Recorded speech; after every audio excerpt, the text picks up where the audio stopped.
Olá pessoal, bem-vindo ao canal Investigação e Lei TV. Se você é novo aqui, inscreva-se no canal. Meu nome é Sandra Di, eu sou advogada e ativista contra o tráfico humano. Toda terça e sexta eu venho aqui trazer casos solucionados, casos sem solução e também casos de desaparecimentos misteriosos. Eu tento trazer casos do mundo todo. Já trouxe vários da Austrália, aqui vai mais um. Esse caso abalou a Austrália. Infelizmente, a história é de uma garota de 12 anos que saiu de um lar disfuncional e caiu em outro lar ainda pior. Tyleg, ou Tyleg Palmer, de 12 anos, filha de Cindy Palmer, mas ela era envolvida, a mãe dela, com substâncias ilícitas e tinha um marido abusivo. E ao invés de separar-se do pai da criança, segundo ela, para proteger sua filha, ela deixou a filha aos cuidados de outra família. Tia, vou chamá-la de tia, tá? Porque o nome é muito grande, né? Tyler nasceu em uma pequena cidade australiana chamada Logan City, em Queensland, em abril de 2003. Infelizmente, as condições em que a menina cresceu eram terríveis. O pai da tia tinha problemas com álcool, a mãe vítima de violência doméstica e a tia também. Ele fez isso muitas vezes na frente, né, agredindo a mãe dela, muitas vezes na frente da própria filha. Então, vivendo num lar totalmente disfuncional, ela começou a fugir de casa regularmente, porque ela não queria presenciar os abusos e escândalos dos pais. Mas a Cynthia, a mãe, ela não abandonou o marido, mas escolheu deixar sua filha aos cuidados de outra família. Sendo que na Austrália existem programas que poderiam muito bem ajudá-la a sair de casa, sustentá-la, para ela cuidar da filha, até arrumar um trabalho, mas ela não fez nada disso. Ela optou continuar com o marido dela.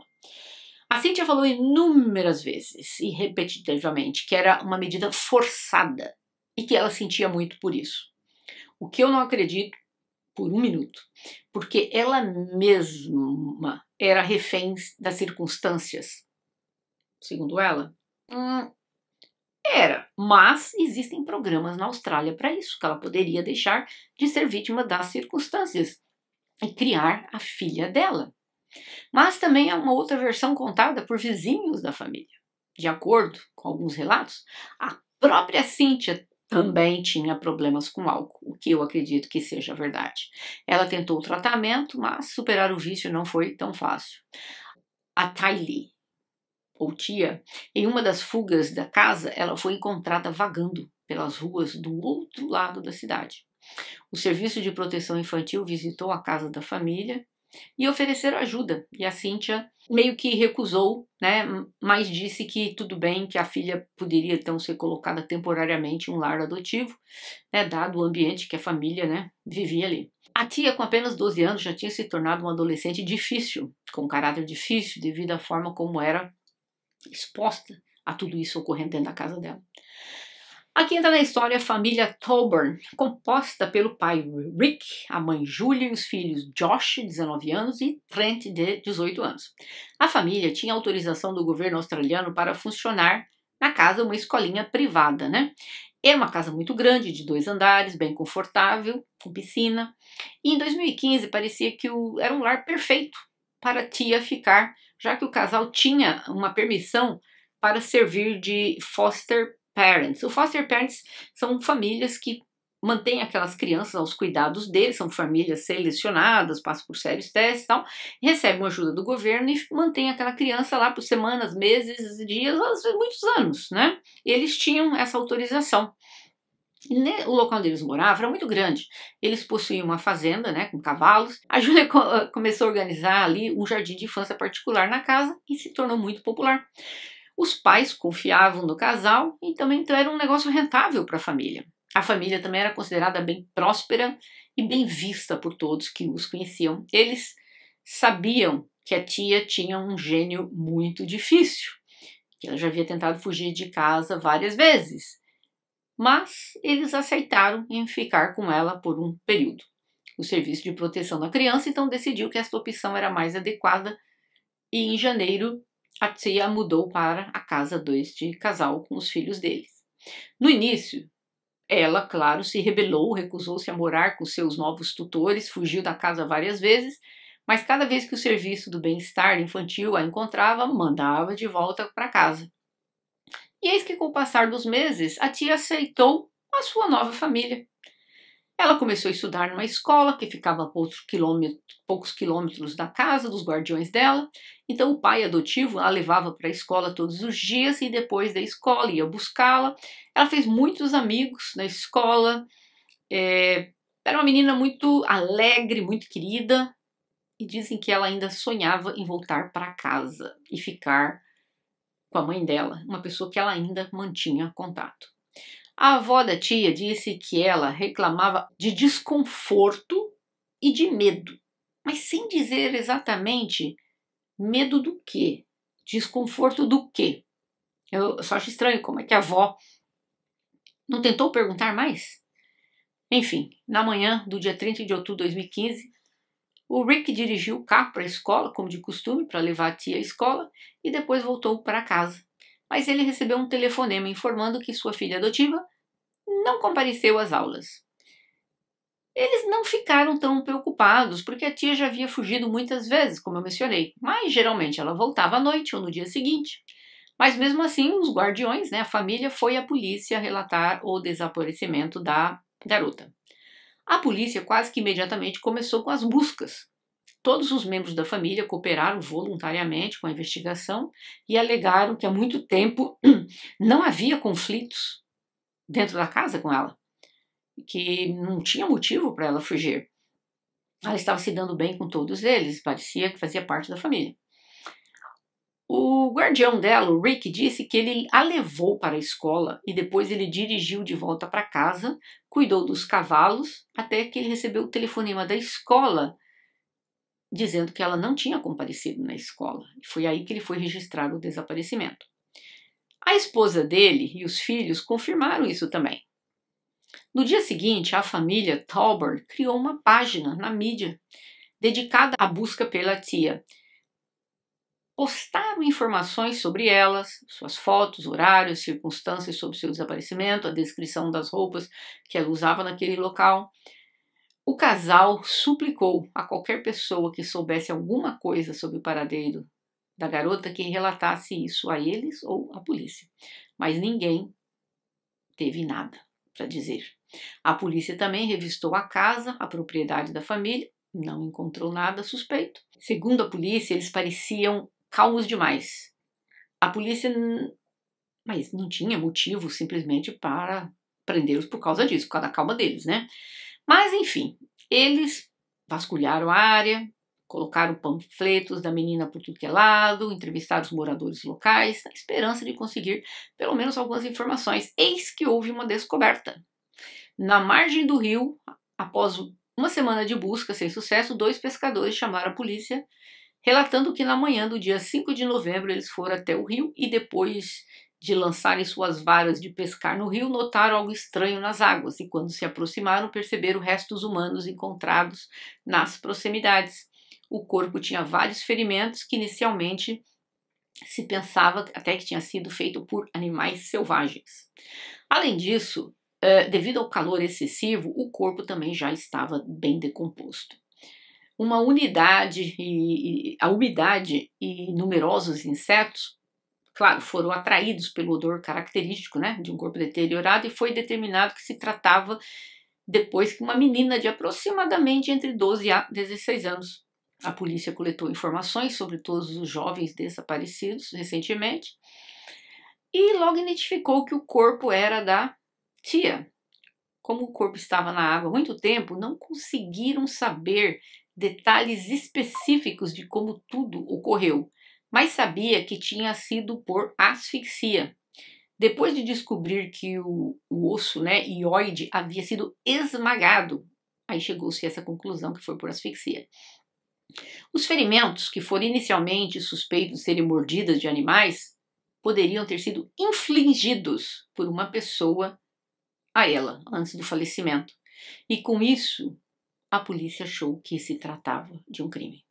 Então, um processo criminal foi aberto, uma investigação mais profunda foi iniciada, mas a investigação estava avançando lentamente, porque ainda não tinha sido possível encontrar nenhuma pista evidente Quem teria feito isso? O caso rapidamente ganhou publicidade, então quase um quarto da população da cidade chegou para se despedir de tia, de 12 anos. As pessoas carregaram flores, brinquedos, balões. A comunidade em peso compareceu para o serviço do memorial dela, que foi realizado no dia 14 de novembro. O corpo dela foi cremado. A mãe biológica da tia deu uma série de entrevistas nas quais ela acusou abertamente o Serviço de Proteção à Criança de negligência e dizendo que o falecimento da filha poderia ser atribuído a culpa também ao serviço social. A família adotiva cooperou voluntariamente com a investigação desde o início, mas a polícia começou a ver um comportamento suspeito do Rick, o pai, o guardião, né, o pai adotivo.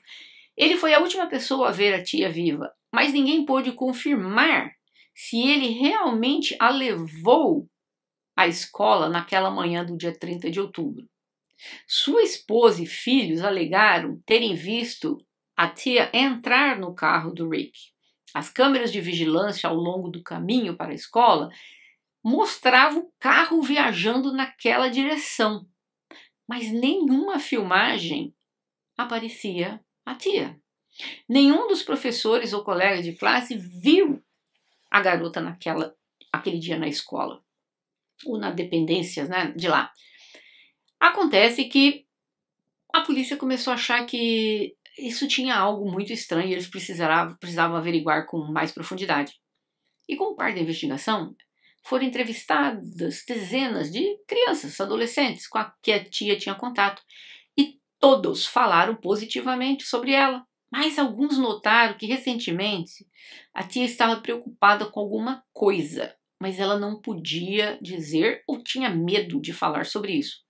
Alguns dias antes do desaparecimento dela, ela pediu a uma colega de classe se poderia ir para a casa dela, porque ela estava com problema com os guardiões dela e ela temia que eles iriam tirar a vida dela. Essas palavras não foram levadas a sério pela amiga, e a amiga, embora sentisse pena dela, não podia levar a tia para a casa dela sem o consentimento dos pais. Uma outra garota mencionou que a tia havia contado a ela um segredo.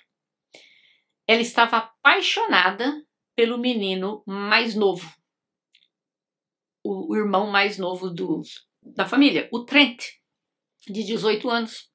Além disso, ela até disse que eles estavam romanticamente envolvidos e ficariam juntos no futuro. O Trent, ele é considerado adulto aos 18 anos e a tia aos 12 anos é uma criança. Então o relacionamento, apesar de não ser irmão de sangue, é como se fosse de irmãos. Mas não é considerado uma coisa legal devido à idade dela. No entanto, tal informação impulsionou as autoridades para que eles precisassem verificar essa história do Trent e da tia mais de perto. Os membros da família Tolborn negaram categoricamente qualquer suspeita. Eles chamaram a tia, já falecida, a menina, de mentirosa, dizendo que ela quis chamar a atenção das amigas da escola inventando isso. E também sugeriu, né, que até os amigos talvez estavam inventando tudo isso. Não haviam evidências sólidas para suspeitar que os guardiões cometeram um crime contra a garota. Mas o jardim de infância particular continuou funcionando e prosperando. As investigações duraram meses, moradores locais com condenações anteriores foram interrogados, aqueles anteriormente suspeitos de crimes foram verificados, mas a busca não deu nenhum resultado. E nenhuma nova pista apareceu. Aí foi anunciada uma alta recompensa por qualquer informação sobre o caso. Também não deu em nada. Uma busca foi conduzida novamente na área onde o corpo da tia foi encontrado. E depois de um mês, eles encontraram naquele local, sob uma camada de lodo, uma mochila e um sapato que presumidamente poderia pertencer à tia. E isso estava 150 metros de distância de onde o corpo estava. Obviamente, quem tirou a vida dela tentou desfazer-se dos pertences dela. A história ganhou grande repercussão pública, Como é que nas investigações, 150 metros ali, eles não viram, a polícia não viu essa mochila, esse calçado? Os resultados da investigação estavam sendo transmitidos na televisão, a imprensa, todo mundo ali estava exigindo, fazendo piquetes, exigindo justiça pela tia. A polícia viu que alguns manifestos foram organizados pela mãe biológica, mas nenhuma pista surgiu. Eles resolveram colocar escuta telefônica na casa do Tauburn, a polícia. Também não deu em nada. No verão de 2016, a polícia recebeu uma ligação anônima, que mudou o curso da investigação. A pessoa anônima disse que o filho mais novo do casal tinha um relacionamento íntimo com a tia. Mas os detetives lembraram que eles já haviam essa teoria, que a tia e o Trent tinham tido um caso.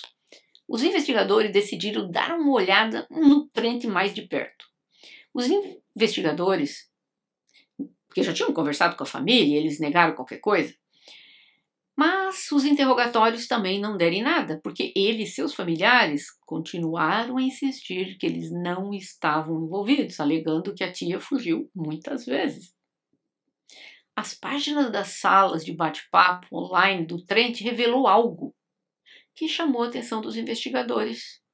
Cerca de 1 mês e meio antes do ocorrido, o Trent escreveu ao primo dele que ele tinha intimidade física com uma garota muito mais nova que ele, mas o nome dela não foi revelado. Então, o diálogo que eles viram ali na rede social era uma evidência incontestável. E isso permitiu que a polícia obtivesse permissão para instalar dispositivos de escuta dentro da casa dos Tauburn. Não no telefone, dentro da casa. É claro, sem o conhecimento da família. Já nos primeiros dias, a escuta produziu resultados que chocou a todos. Nas gravações da família, as pessoas da família estavam ali elaborando uma versão dos acontecimentos em detalhes para que as suas histórias coincidissem nos mínimos detalhes. O Rick, o pai dos meninos, falou para os filhos e para a esposa o que eles deveriam falar na polícia, como eles deveriam se comportar quando a polícia os chamasse. E aí o Rick foi ouvido inúmeras vezes nessa gravação, instruindo como que eles deveriam se comportar. E percebeu-se através dessas gravações um tom de intimidação, como que obviamente a família tinha medo dele, mas ainda não havia evidências diretas, suficientes. Só que aí, nesse momento, o jardim da infância que funcionava na casa foi retirado pelo governo a permissão de funcionamento e fecharam o local. A escuta continuou na casa e forneceu a confirmação de que a tia tinha, sim, de fato, tido intimidade com o Trent de 18 anos. Isso aconteceu regularmente por vários meses e em outubro ele disse à mãe dele que a tia estava mostrando sinais de que estava esperando um bebê. E claro que isso o colocaria na cadeia por uns bons anos, por ela ser menor de idade. O que aconteceu é que a Júlia contou para o marido. E o Rick decidiu que ele iria resolver o problema com as próprias mãos. No fatídico dia, a Júlia e seus filhos foram para Brisbane no início da manhã, aparentemente a negócios. Tudo isso, gente, para servir de álibi. E o Rick ficou em casa com a tia. E quando a Joyce e os filhos voltaram para casa à noite, a tia foi dada como desaparecida. Ele apenas disse que ele havia resolvido o problema e não especificou detalhes. Com base nos registros da escuta, todos os membros da família foram presos. A polícia também decidiu revistar o carro do Rick, do qual supostamente levou a tia para a escola no dia do desaparecimento, e então descobriu-se que o carro foi vendido quase imediatamente após o ocorrido. Mas, gente, peraí. Levou quase um ano para eles resolverem olhar o carro do cara, para depois descobrir que o carro tinha sido vendido logo em seguida. Mas a primeira coisa que teria sido feita seria uma averiguação do carro do cara, né? Enfim, continuando. O veículo foi rastreado, tal, acharam, e uma inspeção detalhada revelou vestígios antigos de sangue no porta-malas do carro. Me choca que isso não foi a primeira coisa a ser feita. O que aconteceu? Muita pressão da polícia para contar, falar a verdade, o que está acontecendo e tal.